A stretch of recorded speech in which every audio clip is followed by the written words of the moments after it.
Hi, and welcome to the latest episode of History You Didn't Know But Should. I'm Ray. And I'm Chris. And today we're going back and we're going to be looking at the establishment of Veterans Day. And Chris, when I think about November 11, 1918, which is sort of where we see the start of Veterans Day, it's been a long journey with a lot of different, stops along the way.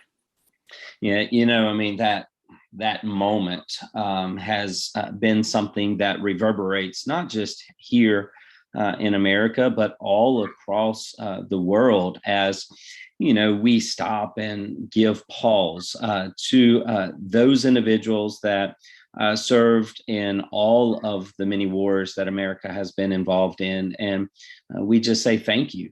Thank you for your service. But you're right. It is amazing, but also sad how politics and other things can get in the way of simply honoring individuals who sacrificed all that they had. And, that's not a new thing. We see it after the Revolution and after other wars in American history where veterans of wars feel like they're not appreciated, feel like they've been not been treated the way they should be treated. And I think often that's probably the case. So we go back, of course, to 1918 and 1919, just to give our listeners a little historical context. This is World War I. And of course, Chris, at this time, it was not known as World War I because they didn't know there'd be a World War II. They just simply referred to it as the Great War. And of course, the Great War ended officially on June 28, 1919, at the Palace of Versailles, there in the town of Versailles in France, with the Treaty of Versailles. But the actual fighting had ceased a number of months earlier on November 11, 1918, at 11 o'clock in the morning, when an armistice went into effect. So the 11th hour of the 11th day of the 11th month, 11 o'clock, November 11, this peace went into effect that was made formal by the Treaty of Versailles in 1919. Yeah, and I think you make some very good points about this being called Armistice Day because it was the idealistic hope that World War I would be the only world war. It was going to be not just a great war, but also the war to end all wars. And, if it had stuck and if that had been the only war, you and I would still call this Armistice Day. Mm-hmm. But unfortunately, a few years after this holiday was proclaimed, we see that war breaks out in Europe once again. We see that there will now be a constant threat of war as nations wage against each other. And so Armistice Day takes on a whole new meaning where it will change to become something that can honor veterans, not just of World War I, World War II, but even some of the other wars that will take place after this holiday becomes in effect. Yeah, and it's President Woodrow Wilson who, in November of 1919, several months after he gets back from Versailles, he issues a proclamation on November 11, 1919, as that being the first Armistice Day. And he says, and I'm going to quote President Wilson here, "To us in America, the reflections of Armistice Day will be filled with solemn pride in the heroism of those who died in the country's service and with gratitude for the victory, both because of the thing which it has freed us and because of the opportunity it has given America to show her sympathy with peace and justice in the Council of the Nations." So you have President Wilson here sort of making November 11, 1919, the first official commemoration of Armistice Day, which goes back to that time in November 11, 1918, when you had this sort of peace that broke out in the midst of World War I and would ultimately, like I said a minute ago, end the war in 1919. And at 11 o'clock, interestingly enough, Chris, at 11 o'clock a.m. on November 11, 1919, public meetings and everything, business stopped for a short period of time beginning at 11 o'clock. So you sort of see the precursor for it becoming a national holiday.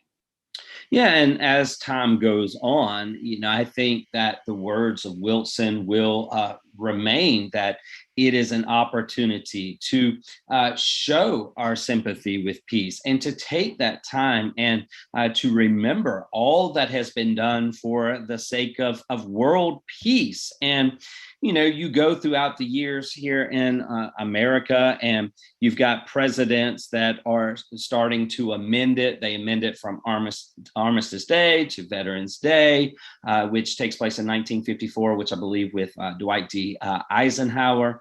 But Ray, the thing that gets me is that controversy comes to this universally recognized holiday in 1968. And, in the 1960s, there's so much that's going on. There's just, America is just experiencing so many different battles, if you will, that the last thing you would think would be a battle over Veterans Day. However, Congress, in its infinite wisdom, decided to take this on. And Ray, while everybody knew that Veterans Day was supposed to be, as you mentioned, the 11th day, 11th month, and the 11th hour, Congress decided that it would be in the best interest of America to move the holiday to a Monday at the end of October. And so they create this act called the Uniform Monday Holiday Act. And not only does it change Veterans Day, it also changes the traditional days for Washington's birthday, for Memorial Day, for Columbus Day. And the reason that Congress does it is because they want to make sure that the holiday always falls on a Monday so that federal employees can have a 3-day weekend. Right? I mean, you think about that for a second. You're asking the nation to switch a holiday for the sake of giving people a 3-day weekend instead of remembering what this holiday really represents. Yeah, and you've got to wonder if Congress, people in Congress really thought this through that well. I mean, it's one thing to say, okay, we're going to celebrate President's Day instead of celebrating President Washington's birthday on the exact day of his birth. That's one thing. But when you're talking about moving the day that you celebrate veterans, specifically a day that was linked to a specific day, specific time in history, November 11, 1918, it just seems that was not a very good idea. I could certainly understand, I think, Chris, their desire to give federal employees, postal workers, et cetera, a 3-day weekend. But, this was not a day that could be moved around. And the Uniform Holiday Bill, I think, was probably one of the worst ideas they had when it came to this, because Armistice Day, which later became Veterans Day, is important because it is tied back to the end of World War I. And if you move it to a different day, that significance is lost. Right. And, finally, President Gerald Ford in 1975, he kind of agrees with Congress to say, look, this is not working. And the reason it's not working is because 46 of the 50 states ignored the federal celebration in October. Yep. They just ignored it. They kept it on November 11th. Right. They said, you can do whatever you want. You can have your 3-day holiday, but come November the 11th, that is the day that we're actually going to celebrate this and remember this. And that's how it should. And there was this article I think it was in the newspaper in Iowa, which basically said, that veterans deserve to be honored on their special day, not just as some adjunct to a weekend holiday that Congress is trying to force on us. And I just think that, once again, it shows the disconnect between those in government and those who have to live under the rule of government. Does that make sense?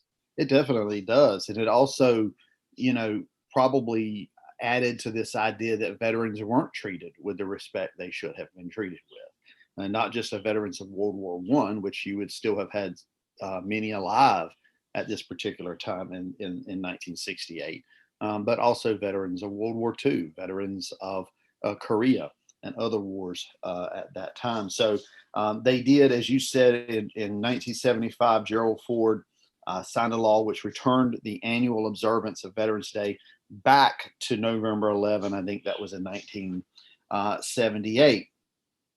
And of course, Veterans Day is one of those holidays today, like Christmas, that it falls on whatever day it falls. It's not changed depending, if November 11th on a Saturday or if November 11th on a Sunday or a Thursday, it doesn't make any difference. It is observed the same day every year now, and that is on November 11th.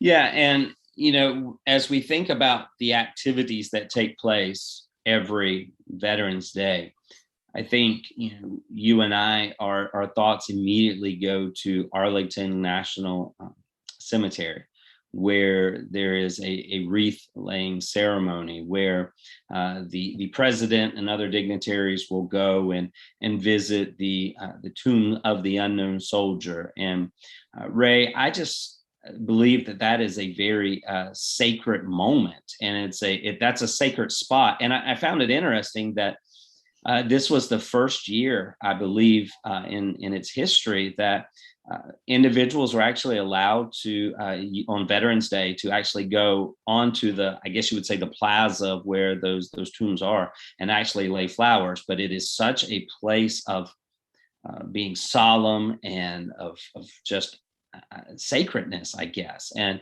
it's just a very moving experience. And to see that, regardless of politics, regardless of anything, but just taking that moment every year and just focusing on that tomb and remembering what individuals have done so that we might be able to live today. Yeah, you talk about the solemn nature of it. I want to read a little bit from President Eisenhower, Dwight Eisenhower, Washington, Tuesday, October 12, 1954. This is from the Federal Register, and this is his proclamation there. And he says, and I'm just focusing on the solemn aspect of it, but he says, whereas it has long been our custom to commemorate November 11, the anniversary of the ending of World War I, by paying tribute to the heroes of that tragic struggle, and by rededicating ourselves to the cause of peace. And whereas the intervening years, the United States has been involved in 2 other great military conflicts, which have added millions of veterans, living and dead, to the honor rolls of this nation. And then he goes on and he says this: whereas in order to expand the significance of that commemoration, and in order that a grateful nation might pay appropriate homage to the veterans of all its wars who have contributed so much to the preservation of this nation. And then he goes on and says, talking about November 11, he says, that day let us solemnly remember the sacrifices of all those who fought so valiantly on the seas, in the air, and on foreign shores to preserve our heritage of freedom. And let us reconsecrate ourselves to the task of promoting and enduring peace, so that their efforts shall not have been in vain, end quote. So that comes from President Dwight Eisenhower on October 12, 1954, with his proclamation of Veterans Day, just talking about what it means, what Veterans Day means. Veterans Day is not just simply a day off from work.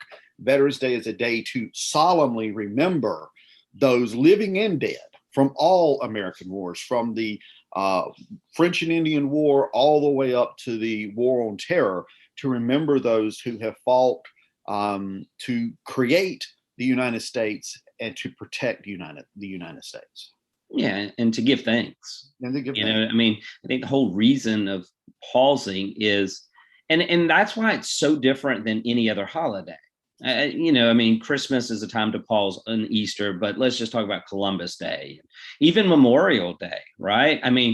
Veterans Day is specific. It is tied to that time period, and in which we just got to stop and say thank you for the opportunities that we now have today because of their willingness. Many of these individuals went drafted, and then you have others who went voluntarily, but every single person who put on the uniform, whether it was on a peacekeeping mission or whether it was in war, deserves for us to take a moment and just pause and meditate and reflect.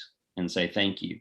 And I think that's why, I remember years ago, Ray, that around this time in near Veterans Day, like I would go to Walmart or I'd go somewhere and I would see veterans kind of at tables, and they had these red flowers. And, for the longest time, I didn't really understand it, and I didn't know the history behind it. And, but what a powerful story of the bright red poppies, as they say. I found it interesting studying the history of poppies and how it ties into to Veterans Day. Yeah, at the college we used to, a number of years ago, we hadn't done this in a few years, we used to work with the veterans of foreign wars to raise money. And the way we raised money was selling the little poppy flowers. And I don't, and the faculty, we the two history instructors, myself and another person, we helped, but it was mainly the students, promoting and doing the selling and stuff. And then at the end of the time period, we would meet with a leader in the Veterans of Foreign Wars, a local branch, and we would donate the money to them, to their branch. And so, whether you see them outside, and here I'm talking about official Veterans for Foreign War folks, whether you see them outside the Walmart or outside the food line, it definitely is a worthy cause to give to support your local branch of the Veterans for Foreign Wars. Yeah, and just think about the color. They are bright red. Right. And they are worn as a symbol of support for the armed forces. And Ray, it's interesting how they came up with the poppies. And, it comes about because of World War I. And Western Europe had just been decimated. I mean, the countryside was just riddled with craters from just the war in itself. And what was interesting is that these poppies, these Flanders poppies that in this countryside in Western Europe, they were so resilient that even amidst the destruction and the damage and the war-torn effects that had taken place because of World War I, that these poppies were still resilient enough to grow even amid the destruction, which led to them becoming very strong symbols. And you can even go a little further. And there was this Canadian doctor whose name was Lieutenant Colonel John McCrae, and he begins to describe these poppies and its relationship to war in the beautiful poem that's entitled "In Flanders Fields." And Ray, in that poem, these are just a few of the words that it says. In Flanders fields, the poppies blow between the crosses, row on row, that mark our place, and in the sky, the larks still bravely singing fly, scarce heard amid the guns below. We are the dead short days ago. We lived, felt dawns, all suns that glow, loved and were loved, and now we lie in Flanders fields. Take up our quarrel with the foe. To you from failing hands we throw. The torch be yours to hold it high. If you break faith with us who die, we shall not sleep, though poppies grow in Flanders fields. And Ray, I go back to why Veterans Day needing to be on the 11th day of the 11th month is because of that phrase, the torch be yours to hold it high, so that we always remember those who fought for us. It's a powerful reminder. And so when I see the poppy, when I read the poem, when I see the Tomb of the Unknown Soldier, and when I see my dad and I see others who fought in the wars, it's a reminder that this is a sacred holiday and one that is not just for a 3-day weekend. Yeah, absolutely. And, go back to Memorial Day, what do people do on Memorial Day is they have picnics like they do on Labor Day and stuff, and that's fine. But of course, you never, whether it's Memorial Day or Veterans Day, you never want to forget the true reason for those days. So, Chris, I hope our listeners have enjoyed this episode and learned a little bit about Veterans Day, its history, and its meaning. So until next time, I'm Ray. And I'm Chris. We'll talk to you later.